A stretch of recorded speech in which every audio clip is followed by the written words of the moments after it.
بسم اللہ الرحمن الرحیم۔ آج علوم حدیث کے حوالے سے گفتگو کا آغاز کروں گا۔ علوم حدیث کی تعریف پہلے بتاؤں گا، اس کے بعد میں اس کی بنیادی اصطلاحات پر گفتگو کروں گا۔ علوم حدیث دو لفظوں کا مجموعہ ہے۔ علوم علم کی جمع ہے۔ علم کا معنی ہے جاننا یا جس سے مطلوب روشن ہو۔ آگے جو دوسرا لفظ ہے اس کے ساتھ ملتا ہے وہ ہے حدیث۔ حدیث کا لغوی معنی تو ہے بات یا نئی بات، نئی شے، نئی چیز کے ہیں، جبکہ اصطلاح میں قول، فعل، صفت، تقریر جو کہ آپ صلی اللہ علیہ وسلم کی طرف منسوب کی جائے اسے حدیث کہتے ہیں۔ اس طرح علوم الحدیث کا مطلب بن گیا کہ حدیث کا جاننا۔ اب علوم حدیث کے اندر بنیادی اصطلاحات ہیں جو کہ ائمہ محدثین نے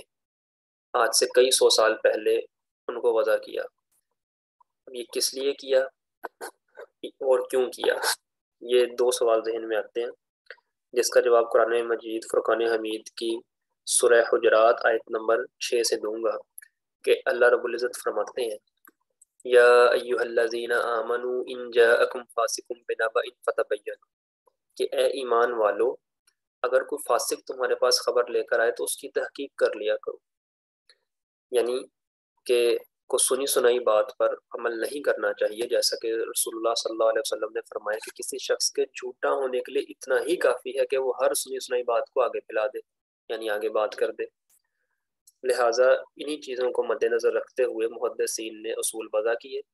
اب ان اصول و ضوابط کو مد نظر رکھتے ہوئے حدیث کی سند اور متن کی تحقیق کی جاتی ہے،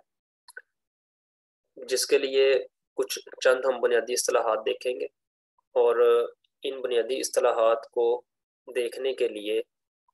جو ایک نصابی کتاب ہم شامل کریں گے اپنے اس کورس میں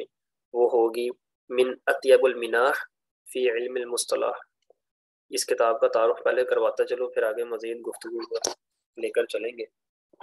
کہ یہ کتاب سعودیہ کے مدارس کے نصاب میں شامل ہے۔ عربی میں یہ کتاب لکھی گئی ہے، اس کا اردو ترجمہ بھی مارکیٹ میں دستیاب ہے اور انٹرنیٹ پہ بھی اس کا PDF اویلیبل ہے۔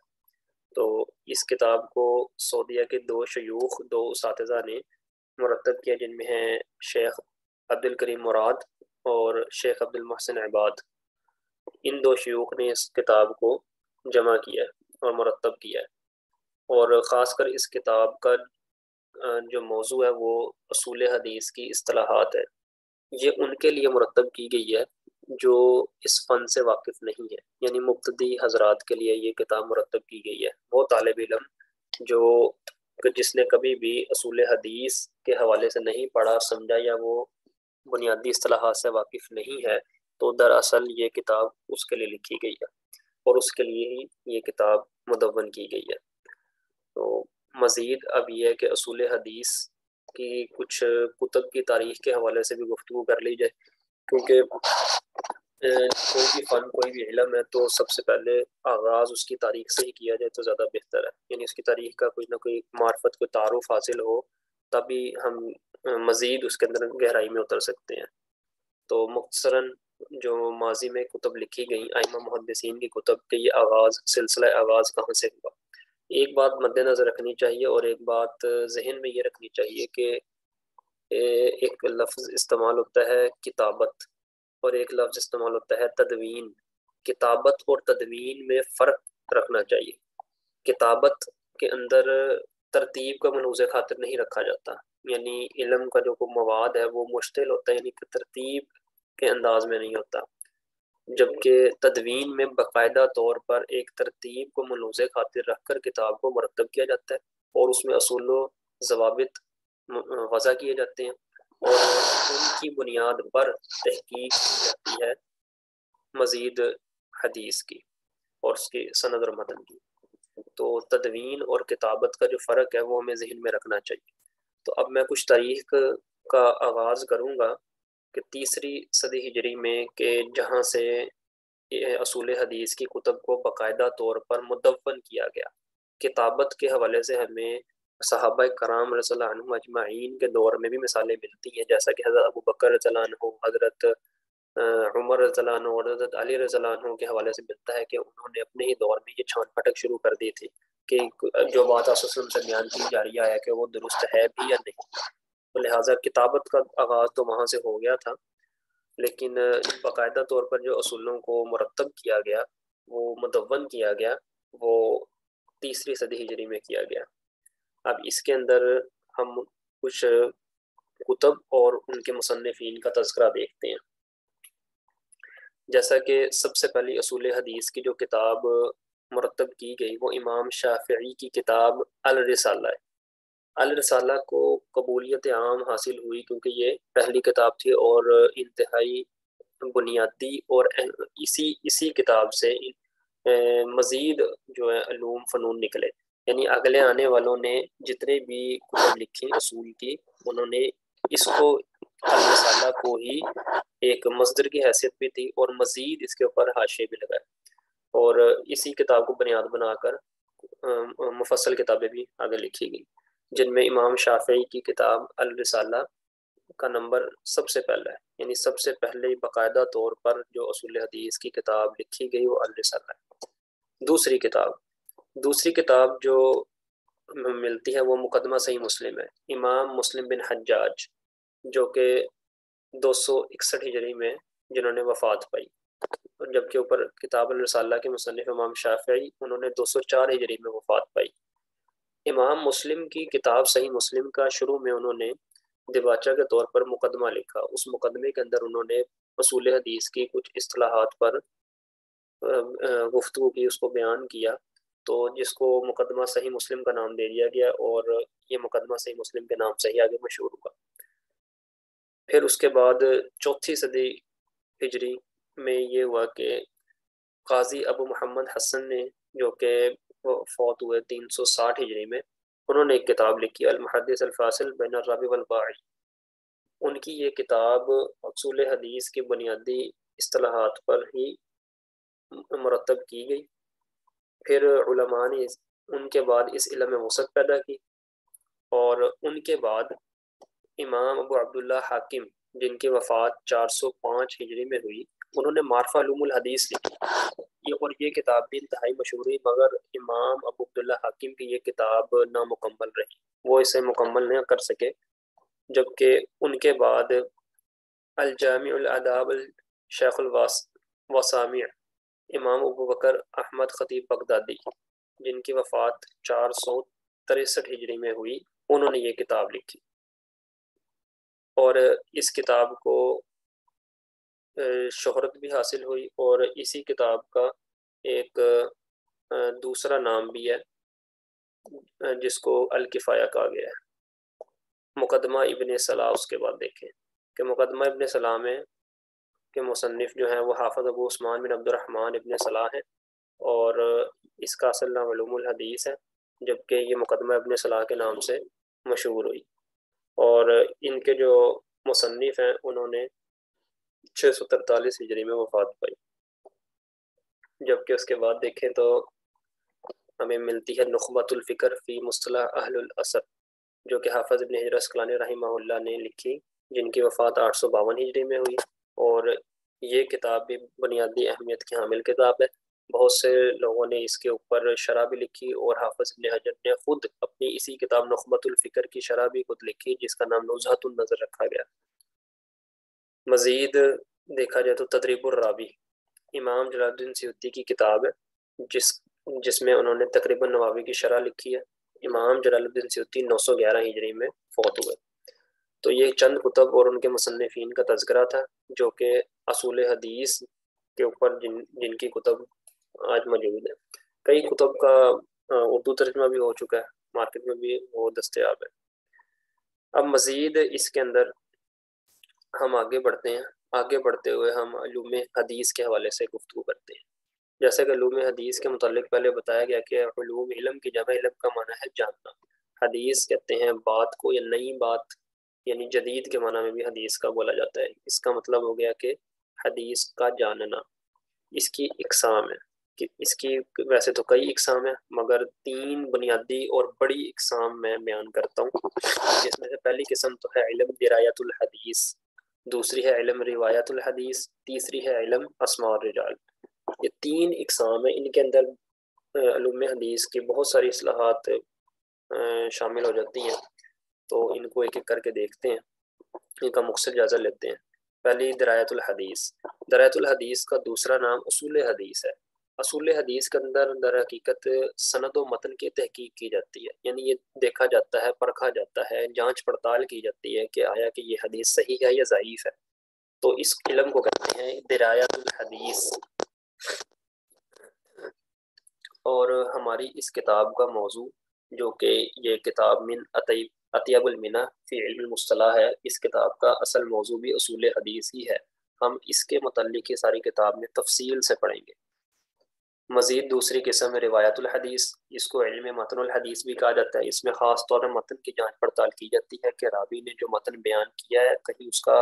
اپنا فہم تو اس میں نہیں شامل، یا اس کو متن کے اندر وہ کو وہم کا تو نہیں شکار، لہٰذا متن کی جانچ پڑتال کے لیے جو علم استعمال کیا جاتا ہے وہ ہے روایت الحدیث۔ جبکہ اسماء الرجال، اسماء الرجال ایک بہت طویل علم ہے، جس کے اندر راویوں کے حالات کا بیان دیکھا جاتا ہے، راویوں کا کردار دیکھا جاتا ہے کہ راوی عادل ہے، عادل سے مراد راوی تقوی متقی ہے، پرہیزگار ہے، راوی کا حافظہ کیسا ہے، راوی ضعیف تو نہیں ہے، ٹھیک ہے، راوی ثقہ ہے یا صدوق ہے۔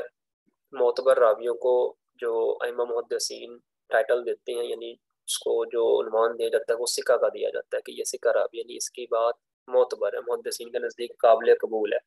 جبکہ جس کی بات قابل قبول نہیں ہوتی اس کو کہتے ہیں کہ یہ ضعیف راوی ہے۔ لہذا اسماء الرجال کے اندر راویوں کے حالات کا بیان پڑھا جاتا ہے، اور اس کی بھی کئی کتب ہیں اسماء الرجال کی، جیسے مشہور ترین کتاب تہذیب التہذیب، حافظ ابن حجر عسقلانی رحمہ اللہ، المتوفی 852 ہجری، ان کی کتاب ہے۔ پھر انہوں نے اپنی اسی کتاب کا خلاصہ لکھا جس کو نام دیا گیا تقریب تہذیب کا، اور یہ کتاب ان کی ایک یا دو جلدوں میں موجود ہے۔ بہرحال ہم نے اب جو اپنے اس کتاب میں اور آگے مزید تفصیل دیکھنی ہے وہ یہ درایت الحدیث یعنی اصول حدیث کے حوالے سے تفصیلات دیکھنی ہے، جس کے اندر ہم مختلف اصطلاحات کے حوالے سے دیکھیں گے۔ تو مزید اس کے آگے بحث کی جا رہی ہے کہ اب ہم دیکھتے ہیں کہ حدیث کے متعلق، حدیث کے ساتھ دیکھیں کہ لکھا ہے سنت، سنت اور حدیث۔ یہاں پہ میں پہلے ایک فرق واضح کر دوں کہ بعض اوقات اس دور میں لوگوں نے یہ بیان کرنا شروع کر دیا کہ سنت اور حدیث میں فرق ہے، اور ان کا مقصود صرف اور صرف حدیث کا انکار ہی ہے، اس لیے لوگوں کے ذہنوں میں وسوسہ ڈالا جاتا ہے کہ سنت اور حدیث میں فرق ہے، جبکہ صحیح اور درست بات یہ ہے کہ ائمہ محدثین میں متقدمین کے نزدیک، یعنی ائمہ محدثین کا جو منہج ہے اس منہج کے مطابق سنت اور حدیث میں کسی قسم کا کوئی فرق نہیں ہے۔ اس کو یوں سمجھیے کہ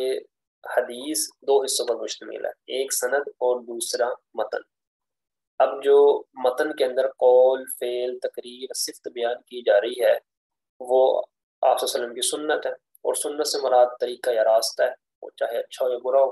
اس سے مراد راستہ ہے۔ اب سنت کی کوئی اپنی الگ حیثیت نہیں ہے،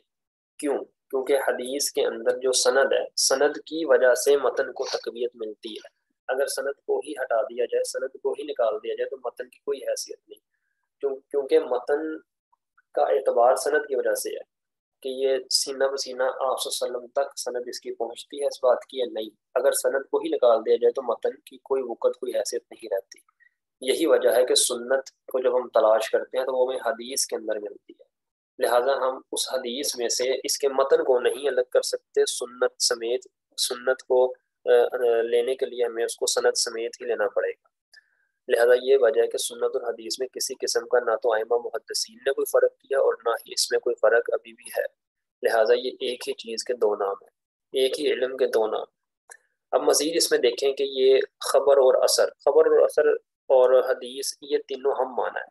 اس کو یہ بھی کچھ فرق بھی کیا جا سکتا ہے، جیسے مثال کے طور پہ خبر کو عام کر دیا جاتا ہے، یعنی حدیث اور خبر میں عموم اور خصوص کا کچھ فرق کر دیتے ہیں کہ خبر عام ہے اور حدیث خاص آپ صلی اللہ علیہ وسلم کے ساتھ ہے۔ یہ اس طرح ہے کہ ہر خبر حدیث نہیں ہے جبکہ ہر حدیث خبر ہے۔ اس طرح اثر ہے، اثر کو لیا جاتا ہے کہ اگر صحابی یا تابعی کا قول بیان کیا جائے تو اس کو اثر کہہ دیا جاتا ہے۔ بہرحال حدیث، خبر اور اثر ہم مانا ہی درست موقف ہے۔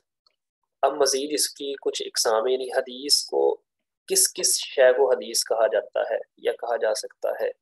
اس کے اندر دیکھتے ہیں کہ قول، فعل، تقریر، صفت، ان تمام کو حدیث کہا جائے گا۔ یعنی آپ صلی اللہ علیہ وسلم کا قول، فعل، تقریر، صفت، ان کو حدیث کہتے ہیں۔ محدثین نے بھی حدیث کی یہی تعریف کی ہے، اور اصول فقہ والوں نے بھی حدیث کی یہی تعریف کی ہے۔ مزید ہم دیکھتے ہیں قول۔ قول یعنی آپ صلی اللہ علیہ وسلم کی بات، آپ صلی اللہ علیہ وسلم کی گفتگو، اس کو ہم حدیث کہتے ہیں۔ فعل یعنی آپ صلی اللہ علیہ وسلم کا کوئی عمل، آپ صلی اللہ علیہ وسلم نے کوئی کام کیا، کوئی عمل کیا، وہ ہم تک پہنچ گیا تو وہ فعل ہے، اس کو بھی حدیث کہتے ہیں۔ تقریر سے کیا مراد ہے؟ تقریر کا مطلب سمجھے کہ تقریر سے مراد ہے کہ آپ صلی اللہ علیہ وسلم کے سامنے کسی صحابی نے کوئی بات کی یا کوئی عمل کیا، آپ صلی اللہ علیہ وسلم نے اس پر خاموشی اختیار کی، یعنی اس کی نفی نہ کی، تو اس کو کہہ دیا گیا کہ یہ تقریر ہے، اور دین میں حجت ہے، اور اس کو بھی حدیث کا درجہ دیا گیا۔ جبکہ اس کے دوسری قسم ہے کہ کسی صحابی نے کوئی عمل کیا، آپ صلی اللہ علیہ وسلم کی زندگی میں کوئی عمل کیا، اور آپ صلی اللہ علیہ وسلم کو ان کا وہ عمل بیان کر دیا گیا جس پر آپ صلی اللہ علیہ وسلم نے خاموشی اختیار کی، یعنی اس کی نفی نہیں کی، اس کو بھی تقریر کہتے ہیں، اور یہ حدیث ایک قسم ہے۔ اسی طرح صفت، آپ صلی اللہ علیہ وسلم کی صفات بھی حدیث ہیں اور دین میں حجت ہے۔ لہٰذا یہ چار چیزیں صفات میں آ گئی کہ عادات، فضائل وغیرہ، وہ بھی آپ صلی اللہ علیہ وسلم کی، آپ صلی اللہ علیہ وسلم کی صفات ہیں۔ یعنی قول، فعل، تقریر، صفت، یہ تمام مل کر بنتے ہیں حدیث۔ یعنی قول کو بھی حدیث، فعل بھی حدیث، تقریر بھی حدیث، اور صفت بھی حدیث۔ جبکہ اوپر ہم نے دیکھا کہ سنت اور حدیث میں کوئی فرق نہیں ہے، اور خبر اور اثر اور حدیث یہ تینوں ہم مانا ہے۔ جبکہ خبر اور حدیث میں اگر کوئی فرق ہو بھی تو عموم اور خصوص کا ہوتا ہے، حدیث آپ صلی اللہ علیہ وسلم کے ساتھ خاص ہے، اور خبر سب کے ساتھ ہی ہے، یعنی آپ صلی اللہ علیہ وسلم کی حدیث کو بھی خبر کہہ سکتے ہیں اور غیر کو بھی خبر کہہ سکتے ہیں، اور اثر صحابی یا تابعی کے قول کو کہا جاتا ہے۔ اب مزید آگے دیکھتے ہیں حدیث کے حوالہ سے۔ حدیث قدسی، حدیث قدسی کس کو کہتے ہیں؟ حدیث قدسی کے حوالے سے لکھا کہ ایسی حدیث جو اللہ کا فرمان ہو مگر قرآن میں شامل نہ ہو۔ قرآن کے الفاظ معجزہ ہیں، جبکہ حدیث قدسی کے الفاظ معجزہ نہیں، یعنی قرآن کے الفاظ کو پڑھنے سے ایک تو ثواب ملے گا، جیسے کہ رسول اللہ صلی اللہ علیہ وسلم نے فرمایا کہ قرآن کے ہر حرف پر 10 نیکیاں ہیں، کہ میں نہیں کہتا کہ الف لام میم ایک حرف ہے، جبکہ الف ایک حرف ہے، لام ایک حرف ہے، اور میم ایک حرف ہے، یعنی 30 نیکیاں بنتی ہیں، ہر حرف پہ 10 نیکیاں، جبکہ حدیث قدسی میں ایسا نہیں۔ تو حدیث قدسی کے متعلق ہی مزید دیکھتے ہیں کہ اس کے حدیث قدسی کے سیغے، حدیث قدسی کے 2 سیغے ہیں۔ اب سیغے سے کیا مراد ہے؟ سیغہ پہلے سمجھ لیں کہ سیغے کس کے کہتے ہیں، پھر میں آگے بیان کرتا ہوں کہ یہ جو آگے 2 سیغے لکھے ہیں ان کا کیا مطلب ہے۔ محدثین نے جب اصولوں کا وضع کیا تو انہوں نے اصولوں کے ساتھ ساتھ جیسے ہی مزید وقت گزرتا چلا گیا تو محدثین کیا کرتے کہ اپنے استاد سے احادیث لیتے، اپنے استاد سے حدیث لینے کی کیفیت کو بھی وہ بیان کرتے کہ ہم نے استاد سے اس حالت میں حدیث لی۔ جیسے مثال کے طور پہ ہم حدیث دیکھتے ہیں تو اس میں ایک صیغہ آ رہا ہوتا ہے، ایک لفظ آ رہا ہوتا ہے حدثنا، ہمیں حدیث بیان کی، یعنی اس کے اندر جمع کا صیغہ آ رہا ہے ہمیں، یعنی استاد نے جب وہ حدیث ان کو بیان کی اپنے شاگردوں کو تو شاگرد زیادہ تھے، یعنی 1-2 سے زیادہ شاگرد تھے، تو وہاں صیغہ آ گیا حدثنا، زیادہ لوگوں کا، جمع کا صیغہ۔ جب صیغہ آ رہا ہے حدثنی، حدثنی کا مطلب ہے مجھے حدیث بیان کی گئی، یعنی واحد کا صیغہ آ رہا ہے کہ جب استاد نے حدیث بیان کی تو شاگرد ایک ہی موجود تھا اس وقت۔ اسی طرح اخبارانی، مجھے خبر دی گئی، اخبارنا، ہمیں خبر دی گئی، یعنی جمع کا صیغہ۔ سمعت، میں نے سنا، یعنی محدثین نے اس علم کو جب وضع کیا اور حدیثوں کو جمع کیا تو انہوں نے حدیثوں کو جمع کرتے ہوئے انتہائی احتیاط کو ملحوظ خاطر رکھا، یہاں تک کہ حدیث کو بیان کرتے ہوئے اگر یہ تک بھی آ جاتا کہ آپ صلی اللہ علیہ وسلم فلاں جگہ مسکرائے تھے تو محدثین بھی مسکرا کر دکھاتے تھے کہ یوں آپ صلی اللہ علیہ وسلم حدیث بیان کر رہے تھے تو یہاں پہ آپ صلی اللہ علیہ وسلم مسکرائے تھے تو محدثین مسکراتے تھے، یعنی ہر کیفیت کو محدثین نے جمع کیا، لکھا اور آگے پہنچایا کہ ہم نے اس حالت میں ہم تک حدیث پہنچی ہے، ہمیں اپنے استاد سے ملی، پھر ہم نے آگے اپنے شاگردوں کو دی، انہوں نے آگے اپنے شاگردوں کو دی، اور سینہ بسینہ آگے سے آگے منتقل ہوتی چلی گئی۔ اور یہی دین کا خاصہ اور ہمارے اسی دین اسلام کا یہ امتیاز ہے کہ باقی امتوں میں تو یہ علم ہی نہیں تھا، یہ وجود ہی نہیں تھا،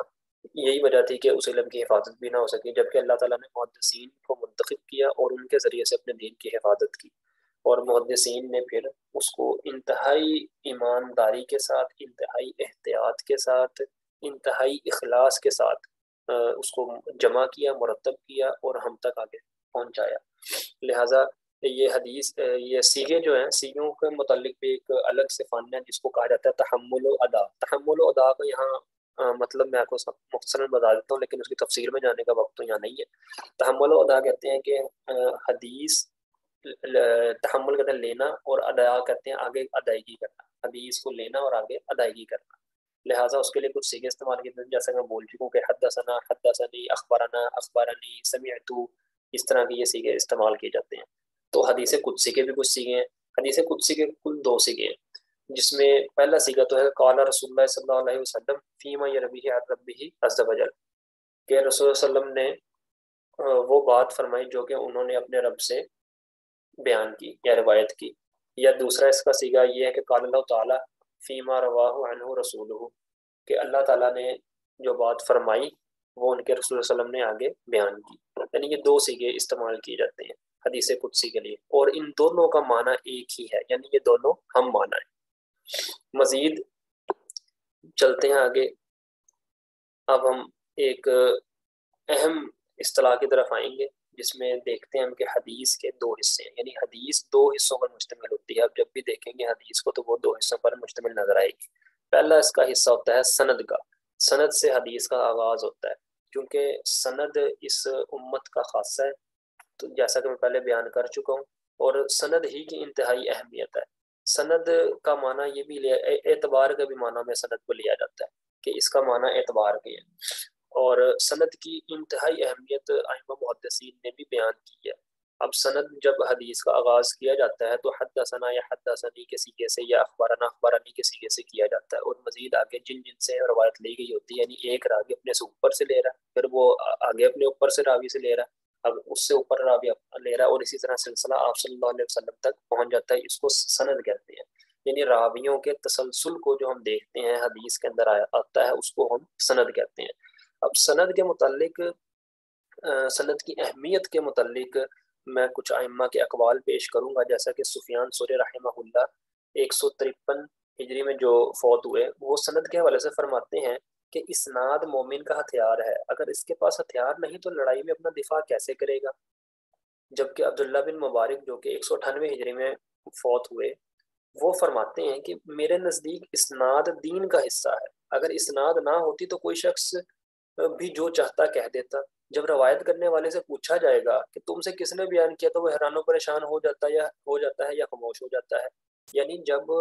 جو آپ کو بات بیان کر رہا ہے، جب آپ اس سے تفتیش کریں گے کہ جی آپ نے یہ بات کہاں سے سنی، کہاں سے لی،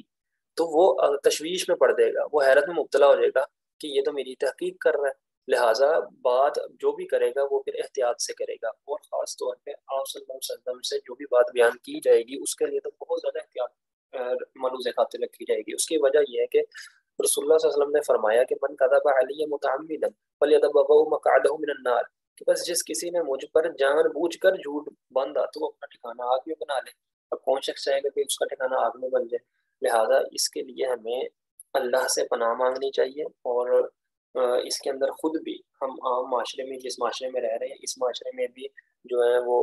ایک رواج عام ہے کہ سنی سنائی باتیں ادھر سے سنی ادھر سے سنی، گھڑ کے آگے سے آگے بیان کر دی، مگر تحقیق نہیں کی کہ یہ واقعہ نبی صلی اللہ علیہ وسلم سے ہی یہ بات آئی ہے، بس یہ ہے کہ ایک بات آئی اور آگے سے آگے پھیلا دی اور اس کو آپ صلی اللہ علیہ وسلم کی طرف منسوب کر دیا۔ لہٰذا اس کے اندر احتیاط کو بہت زیادہ ملحوظ خاطر ہمیں رکھنا چاہیے، جیسا کہ ائمہ محدثین نے رکھا، اور ان کی محنت ہمارے سامنے واضح ہے۔ اب جس طرح کہ میں عبداللہ بن مبارک رحمہ اللہ کا قول آپ کو بتا رہا تھا، انہی سے ایک اور قول منقول ہے کہ اگر اسناد نہ ہوتی تو دین غائب ہو چکا ہوتا، اور ایک آدمی جو چاہتا کہتا، لیکن جب تم اس سے پوچھو کہ کس سے روایت نقل کر رہے ہو تو پریشان ہو کر رہ جاتا۔ اور فرماتے ہیں کہ ہمارے اور لوگوں کے درمیان اصولوں کا امتیاز ہے، یعنی اسناد کا، اسناد در حقیقت سند کی جمع، اور یہ دونوں ہم معنی ہیں۔ امام اوزاعی رحمہ اللہ فرماتے ہیں کہ علم کے ضائع ہونے کا تعلق سند کے ضائع ہونے کے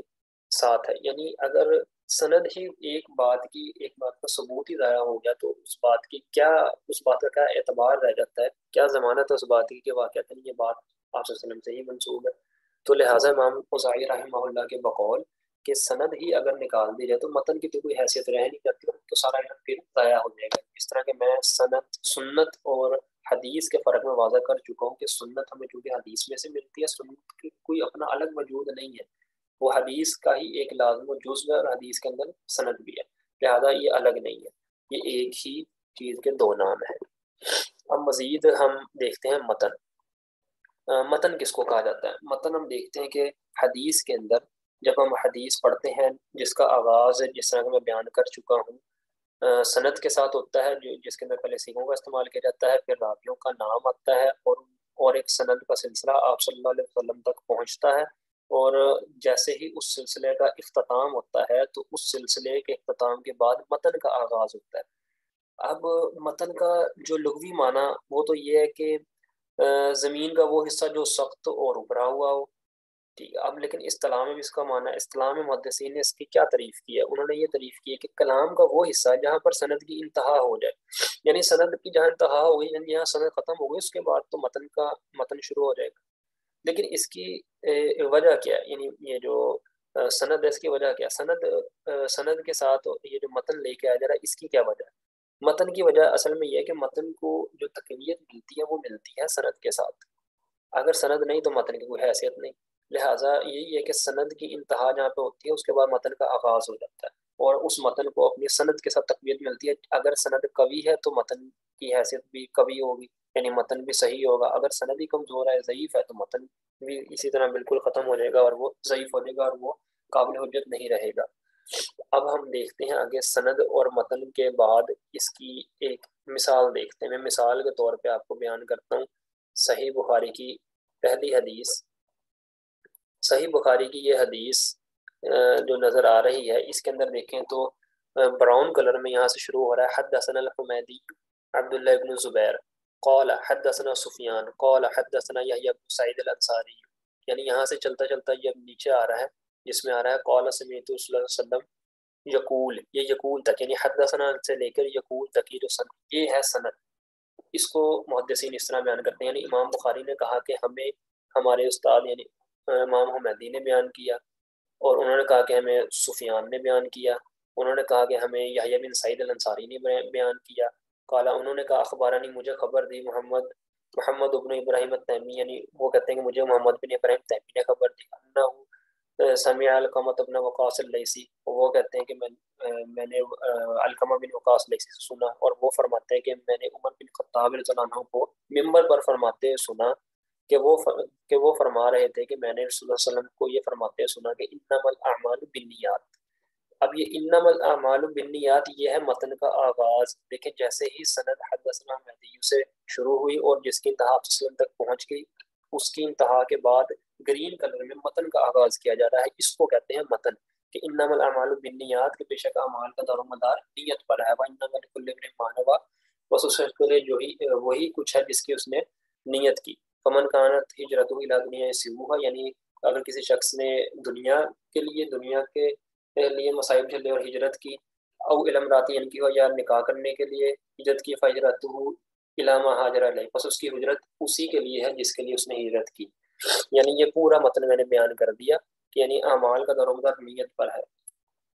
یہاں سے ہمیں یہ بات معلوم ہوتی ہے کہ انسان کو کوئی بھی کام، کوئی بھی عمل، کوئی بھی علم سیکھنے سے پہلے اس کی نیت کرنی چاہیے، اور نیت تبھی مانی جائے گی کہ تبھی ٹھیک ہوگی جب اس کے اندر اخلاص پایا جائے گا، یعنی خالصتاً اللہ رب العزت کے لیے جب نیت کی جائے گی کہ ہم اس کی رضا کے لیے یہ کام کر رہے ہیں۔ اب جیسا کہ ہم علوم حدیث کے متعلق پڑھ رہے ہیں، جان رہے ہیں، تو اس کے پیچھے ہماری نیت یہ ہے کہ اللہ اس سے راضی ہو جائے، اور ہم اس علم کو سیکھ کر جو جھوٹی باتیں اس اندر منسوخ کی جاتی ہیں اس کو علیحدہ کریں، اور صحیح ترین بات کو آگے سے آگے لے کر آئیں تحقیق کے ساتھ، اور لوگوں میں بھی ٹھیک بات کی پھیلائی جائے اور جھوٹی باتوں کا رد کیا جائے، اور آپ صلی اللہ علیہ وسلم پر جتنے بھی جھوٹ باندھے گئے ہیں ان کو الگ کیا جائے اور صحیح ترین بات کو سامنے رکھا جائے، اور اسی طرح دین کو محفوظ بنایا جائے، لہٰذا ہم بھی ایک ذریعہ بن جائے۔ تو یہ ہماری نیت ہونی چاہیے۔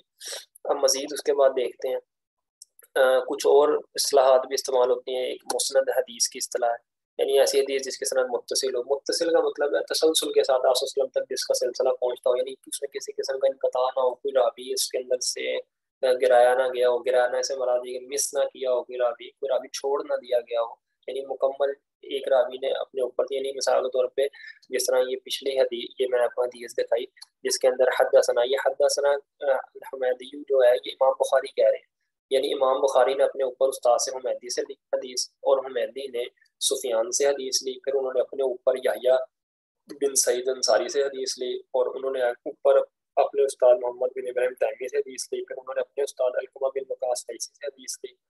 اور پھر انہوں نے عمر بن خطاب رضی اللہ عنہ سنا، یعنی یہ سلسلہ اوپر در اوپر چلتا چلا جا رہا ہے، امام بخاری سے شروع ہو رہا ہے اور اوپر جا رہا ہے، اور حضرت عمر بن خطاب صلی اللہ علیہ وسلم سے پہنچ تو وسلم تک پہنچ گیا، لہٰذا یہ سند ہے متصل، اس کو کہتے ہیں، اس کو مسند حدیث بھی کہہ سکتے ہیں۔ تو مسند حدیث کی تو ایک تعریف یہ ہوئی کہ ایسی حدیث جس کے سند متصل ہو، یا مسند کو یہ بھی کہا جاتا ہے کہ ایسی کتاب جس میں صحابہ کی ترتیب پر حدیث جمع کی گئی ہوں، جیسے مثال کے طور پر مسند امام احمد، مسند امام احمد کے اندر جب ہم دیکھتے ہیں تو اس کے اندر کیا صحابہ کی ترتیب پہ جمع کیا گیا، جیسے مثال کے طور پہ سب سے پہلی جو مسند اس کے اندر لی گئی ہے وہ حضرت ابوبکر صدیق رضی اللہ عنہ کے نام کی لی گئی ہے، یعنی اس کے اندر یہ کیا گیا کہ جتنی بھی حضرت ابوبکر رضی اللہ عنہ سے روایات مروی ہیں ان کو ایک جگہ جمع کر دیا گیا۔ اسی طرح جیسے ہی اس تمام طرح حضرت ابوبکر والی روایات لے لی گئی، اس کے بعد حضرت عمر رضی اللہ عنہ والی شروع ہو گئی، اس طرح جب ان کی روایات جمع کر دی گئی تو اس کے بعد حضرت عثمان رضی اللہ عنہ کی، پھر ان کے بعد علی رضی اللہ عنہ کی، اور اسی طرح آگے صحابہ کا سلسلہ چلتا چلا جائے گا۔ یعنی آسان زبان میں یہ کہ مسند ایک ایسی کتاب کو بھی کہا جاتا ہے جس میں صحابہ کے نام کی ترتیب سے احادیث کو مرتب مدون کیا جاتا ہے۔ اسی طرح آگے دیکھتے ہیں مسند،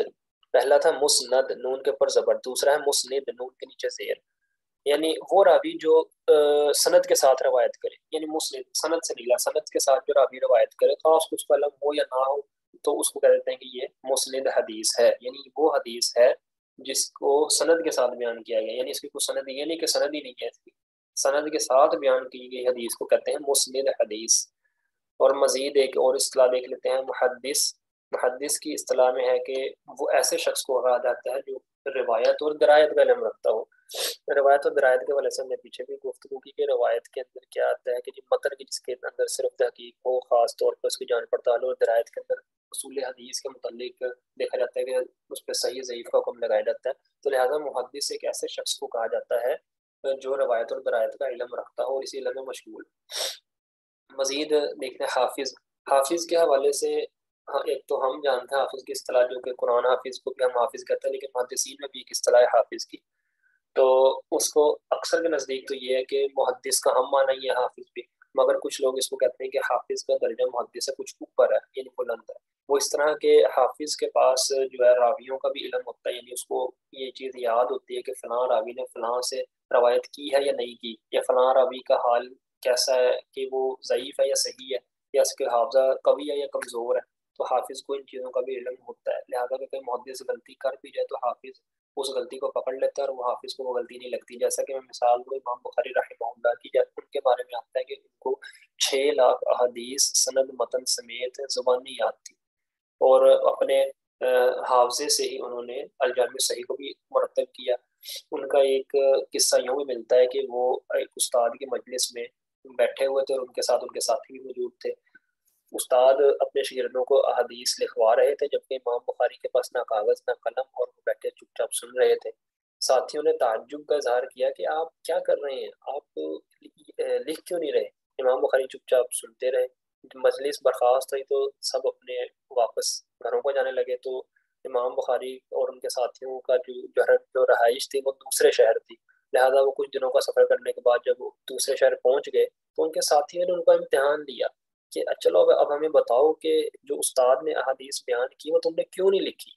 تو انہوں نے فرمایا کہ وہ میں اپنے حافظے میں ہی ان کو یاد کرتا گیا، یعنی میں نے ان کو اپنے حافظے میں رکھ لیا۔ اور انہوں نے اپنے ساتھیوں سے کہا کہ نکالو کاغذ اور قلم، میں تمہیں اپنے حافظے سے احادیث لکھواتا ہوں۔ تو لہٰذا انہوں نے اپنے ساتھیوں کو جو ان کے ساتھ مجلس میں شریک تھے ان کو اپنے حافظے سے وہ احادیث لکھوائی جو ان کے استاد نے اس مجلس میں بیان کی۔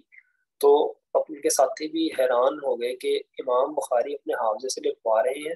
اور ان کے ساتھی بھی غلطی کی تصحیح بھی کر رہے ہیں، یعنی ان کے ساتھی نے کاغذ پہ جو لکھا تھا وہ ان کو کہیں نہ کہیں غلطی لگی ہوئی تھی، جو کہ امام بخاری اپنے حافظے سے اس کو ٹھیک کر رہے تھے۔ لہٰذا امام بخاری کا یہ مقام ہے کہ ان کو بھی حافظ کہا جاتا ہے اور محدث بھی تھے۔ اور محدثین میں جس طرح مثال ہے امام بخاری کی، امام مسلم کی، امام نسائی کی، امام ترمذی کی، امام مالک کی، امام احمد بن حنبل کی اور دیگر محدثین۔ کہ ایک لمبی کتار موجود ہے۔